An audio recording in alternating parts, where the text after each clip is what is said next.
Sa Philippine Olympic Committee, nagsagawa ng isang clarificatory meeting noong Martes ng umaga sa Century Park Hotel upang resolbahin ang 5 electoral protest laban sa ilang mga kandidato sa POC election sa November 29.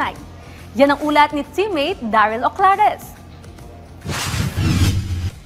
Tinalakay sa isang clarificatory meeting noong Martes ng umaga sa Century Park Hotel ang mga electoral protest sa ilang mga kandidatong tatakbo sa Philippine Olympic Committee elections. Sa pangunguna ni POC Electoral Committee Chairman Attorney Teodoro Calao IV at Philippine Sports Commission Commissioner Olivia Bongku, isa-isang pinag-usapan ang 5 official electoral protests. Kabilang narito ang inihain na kaso kontra kay incumbent POC President Abraham Bambol Tolentino kaugnay ng transparency ng kanyang pamamalakad sa komite. Sa panayam ng PTV Sports Network, mariing itinanggi ni Tolentino ang mga ipinaparatang sa kanya.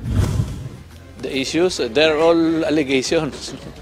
Wala nga sa wala sa bylaws ng POC yung allegations to be disqualified. So, kung ano lang yun nasa bylaws, yun lang ang gamitin. Kung muling mananalo bilang Pangulo, isa lamang ang hangad ni Tolentino. Kailangan masustain namin yung lahat ng success na ginawa natin. Matapos ang naging mga pagdinig, bibigyan ng Electoral Committee ang parehong partido hanggang Sabado ng hapon para makapagsumite ng kanilang mga submission bago magpataw ng desisyon sa mga inihain na electoral protest. Daryl Oclares para sa Pambansang TV sa Bagong Pilipinas.